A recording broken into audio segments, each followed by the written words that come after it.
నమస్తే. Welcome to our channel. నేను మీ పద్మావతి. ఈరోజు మనతో పాటు ప్రముఖ ప్రొడ్యూసర్ నటికుమార్ గారున్నారు. మరి ఆయనతో మాట్లాడి చిన్న పిల్లలకి థియేటర్‌లో అనుమతి లేదు అననేసి మనకి హైకోర్ట్‌లో పిటిషన్ ఎయడం అయితే జరిగింది. అసలు అనుమతి లేదు అంటే దానికి పూర్తిగా అనుమతి లేదు, చిన్న పిల్లల్ని రావడానికి అవకాశం లేదు అంటున్నారా? లేకుంటే ఇంకేమైనా ఉందా దీనికి సవరణ అనేది గురించి పూర్తి వివరాలు తెలుసుకునే ప్రయత్నం చేద్దాం. మీరు కూడా చూసేయండి. నమస్తే అమ్మా.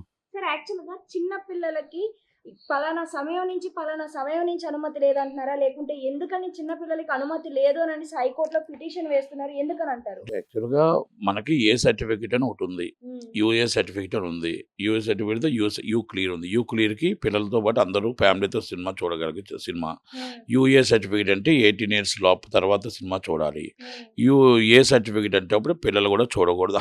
అది ఓన్లీ పెద్దవాళ్ళు మాత్రమే చూడాలి. ఇది మామూలుగా norms and rules and regulations and censor guidelines ఇది. కనుక సెన్సార్ గైడ్లైన్స్ ప్రకారంగా మనం సినిమా వేస్తాం. ఒక థియేటర్ ఓనర్‌గా మాకు తెలిసిన పద్ధతి ప్రకారం ఇలాగే వేస్తాం. అయితే ఇక్కడ నేనేమంటున్నానంటే, ఇప్పుడు మొన్న ఒక పిటిషన్ ఒకటేశారు. ఆ పిటిషన్ ఏమనేసారంటే, చిన్న పిల్లల్ని ఏ సర్టిఫికేట్ సినిమాలకి ఆటిలకి ఈ థియేటర్‌లో చూడనివ్వకుండా నైట్ అయిపోతుంటప్పుడు, నైట్ అయితే వాళ్ళకి హారర్ మూవీస్ అయన్నీ అయితే ఎఫెక్ట్ వస్తది కాబట్టి, వాళ్ళకి పిల్లలు భయభ్రాంతులు అవుతారు కాబట్టి, నైట్ 11 తర్వాత సినిమా చూడకుండా పెట్టాలి అనేది ఒక పిటిషన్ ఎవరో వేశారు. పూర్తిగా నాకు ఇంకా దాని మీద పూర్తిగా నేనేం చదవలేదు. పూర్తిగా అవగాహన లేదు. ఓకే. చట్టం అయితే దాంట్లో కోర్టు వారు ఏమిచ్చారంటే 11-11 సినిమా చిన్నపిల్లలకి నాట్ అలౌడ్ అని చెప్పేసి ఒక పిటిషన్ ఆర్డర్ పాస్ చేశారు. ఓకే. నేను కోర్టు వారు ఇచ్చిన ఆర్డర్‌ని మనం అమలు చేయాల్సిందే. కోర్టు వారు ఇచ్చిన ఆర్డర్‌ని మనం తూచా తప్పకుండా అమలు చేయాల్సిందే. నేనేం అడుగుతున్నానంటే, పిటిషన్ వేసేవారిని గానీ, సామాన్య ప్రజలను గానీ, సెన్సార్ ఆఫీస్ ఎందుకుంది? సెన్సార్ ఆఫీస్‌కి ఈ గైడ్లైన్స్ మరి ఎందుకున్నాయి? నెంబర్ 1. ఇవన్నీ కాకుండా ఇప్పుడు మన ఇంట్లో చిన్న పిల్లలతో సైతం మన అందరం కలిపి పెద్ద టీవీలు పెట్టి, హోమ్ థియేటర్లు పెట్టి మనం సినిమా చూస్తున్నాం.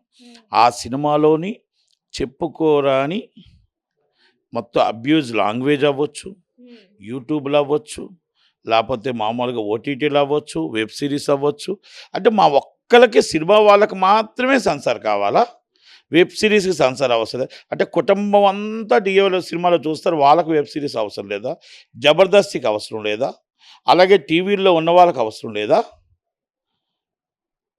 నచ్చిందో న్యాయస్థానం ఇచ్చినా దాని గైడ్లైన్స్‌ని తూచా తప్పకుండా పాటిస్తాం.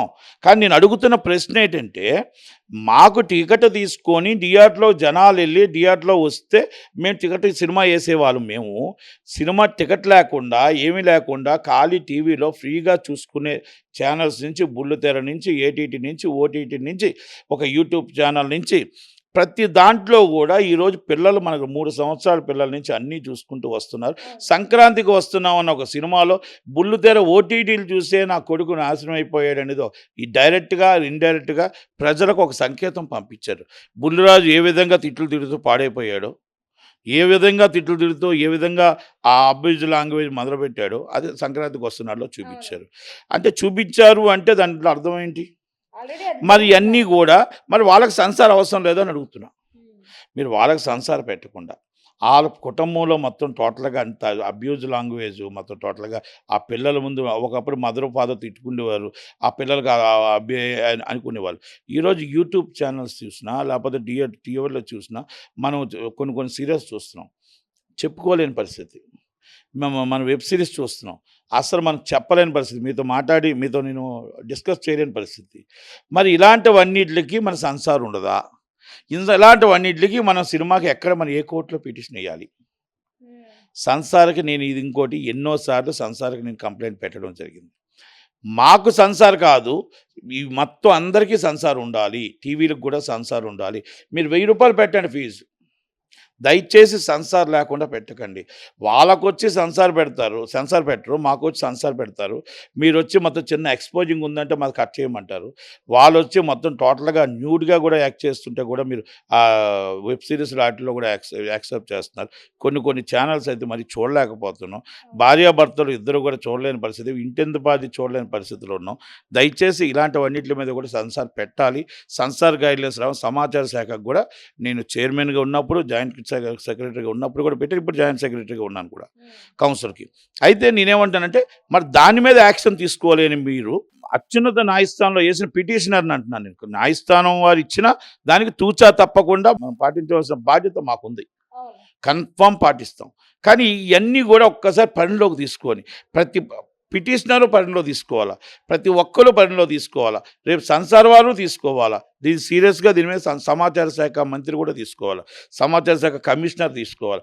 వెరీ సీరియస్లీ కూడా దీని మీద యాక్షన్ తీసుకోకపోతే ఫ్యూచర్లో మనం దెబ్బతినేసి రేపు ఫ్యూచర్లో పిల్లలు పాడైపోతారు. 4-3 సంవత్సరాలకే ఐడియా వచ్చిన 4 సంవత్సరాలకే మనం ఏమీ చూడకూడదో పిల్లలు అవి చూస్తూ వస్తారు. అవి రేపు మొత్తం టోటల్గా అతి తక్కువ వయసులోనే కొన్ని ఇబ్బందులు కష్టాలు పడతారు అన్న మాత్రం వాస్తవం. మన పూర్వీకులు ఎప్పుడూ అంటారు, చిన్నప్పుడే పెళ్ళిళ్ళు చేసేసారు అని అంటారు కదా.